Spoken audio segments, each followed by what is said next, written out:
What motivated you to organize the group called Parliamentary Friends of Burma? Well, you know, there's a lot of spots in the world where human rights are abused, but some get more attention than others. And places like Iraq and Afghanistan and Darfur were sort of getting all the media, but there were some places where the abuses were just as bad, dictatorships were just as bad, such as the Congo and Burma, and these weren't getting enough attention. So I just thought, and we've got parliamentary groups for most of the other countries in the world, but we didn't have one for Burma. So I thought it was very important to set this up last year, and as you can see, it was very timely. What kind of power is to be used to stop the abuse and killing? Is Burma on the far edge of an escalation to perhaps a civil war? Well, I think definitely the people themselves have to show that they're not happy and they're not accepting of the dictatorship, and that is happening there. I was at the beginning of this particular uprising, I was really hopeful this could be the last. There's also a lot of ethnic groups on the borders of Burma. It's sort of like, you have to view it almost like Europe. There's different groups all around it. It's not just one country of identical people, and some of these groups are also in a revolutionary state. So if you get the monks and the democracy fighters and the freedom fighters and the ethnic groups, if they can rile up together against the dictatorship, but it's very hard when the dictatorship has those modern weapons, so we have to make sure that they don't have support. They couldn't do it on their own. They need the support economically and militarily from other countries. And if we can stop that support coming in, then this uprising that you've just seen, plus the student uprising of 1988 and the other groups that are against this dictatorship, vast majority of Burmese people are against the dictatorship, then it can be successfully overthrown. They're obviously not listening to reason, they're not listening to respect for humanity. What do you expect from the Conservative government, and what would you hope they do? Well, I hope first and foremost that they use Canada's position, as we talked earlier, about to influence the countries that really can make a difference. The countries that Burma depends on that can actually do something that hurts them are the ones that are adjacent to them. And in particular, China, India, Thailand. They have strong economic ties. I mean, Thailand's been pretty helpful in taking refugees, but India and China have been blocking resolutions in the Security Council. They've refused to put on economic sanctions. They've done everything possible to support. They've got strong economic links with Burma, and Burma couldn't survive without those. And so Canada, as an important power in the world that has a lot of respect, has got to use the diplomacy and use that power to convince those countries to stop doing what they're doing. Of course, we can do an example in our country, but we already have so many trade and investment sanctions against Burma that are a little bit, and we should continue to do that, and we should do our part, but it's not going to hurt them enough to stop them. We need to convince the countries that are around Burma, and we need to have the world with the United Nations, catalyze the United Nations to have world opinion steadfastly against the repression of human rights, which is commonly supported in the world and agreed to by the world community.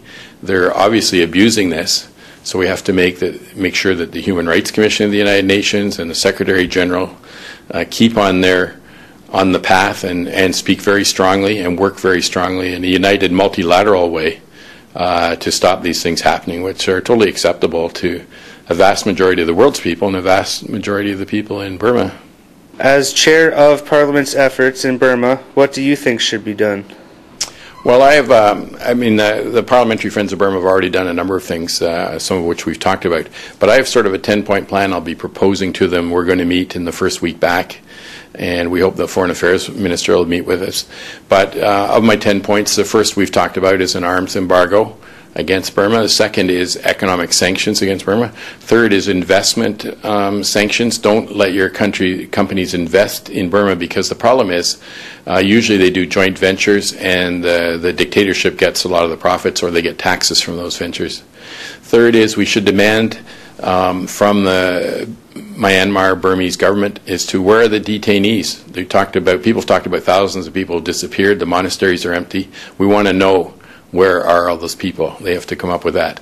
The fifth point is that we want international monitoring of the detainees.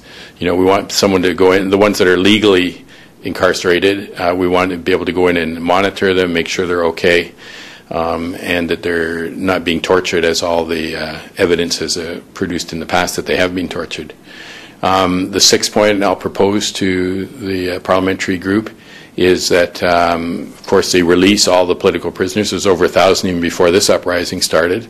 The prisoners of conscience, including, of course, Aung San Suu Kyi, the democratically elected leader of Burma and also a Nobel Peace Prize maker. Another item that I think I'm going to bring up for discussion is sanctions against the diplomats from Myanmar, Burma in Ottawa. I'm not sure we necessarily should send them home permanently, because then we don't have anyone here to beat on. But why don't we do some sanctions on them, like they've done, maybe as some sort of house arrest like they've put on Aung San Suu Kyi. They might sort of get the message. And then points 8, 9, and 10 are to deal with the countries that really actually could have an effect, which is China, India, and Thailand. We really need to get them on side, and because they have the most effect. And the dictatorship doesn't depend on many people in the world, but it does depend on those countries to survive. And then last point, the 11th point, in case anyone doesn't like one of my points in the 10-point plan, I always have an extra, and that's to demand dialogue, you know, between the dictatorship and the democratically elected parties, and the opposition and the human rights people that are working for human rights, and to come up with a solution, a real road to democracy, not the one that the dictatorship says they're moving on, that has many full steps. The first step, I think, took 14 years. It's got to be a realistic plan that everyone buys into and agrees on. What is it like to live under a dictatorship in a modern world? The future must look bleak and depressing at times. I would say it's sort of like living in a dark age. There are fears everywhere and repressions, and of course there are life. We can still see life, and that is very clear what happened just a few weeks ago. People rise up and then trying to stand up for what they want and what they value. And of course, that kind of, you know, like political defiance. In another way, I would say life are still there, and that darkness will disappear as long as the light, you know, is there, out there. So that is what I believe, and of course, you know, the repression will be continue in Burma. This is a continuation, you know, as long as the military is in power, and. But nothing is permanent, and how strong they are, they will be toppled by the people power. That is one option. But another option is, if they realize that you know, they have to do something, then they will go through negotiation or reconciliation process. These kind of hopes are out there. What kind of concrete action do you suggest by our Conservative government? Are you suggesting a heavy-handed military force, or is there another way to handle this situation? To be more realistic, you know, what I would see, you know, that the government can do immediately is there are a few like recommendations that we have. One is in terms of like economic economic measures. The government can impose economic sanction.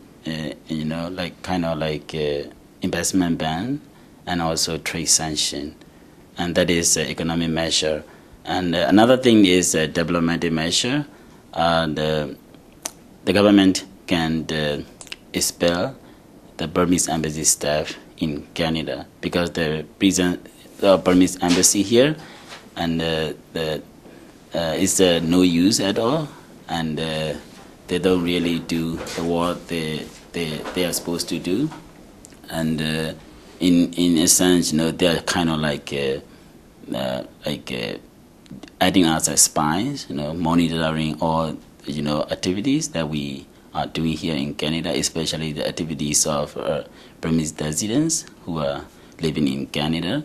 So, and I also noticed, you know, I got lots of complaints from media.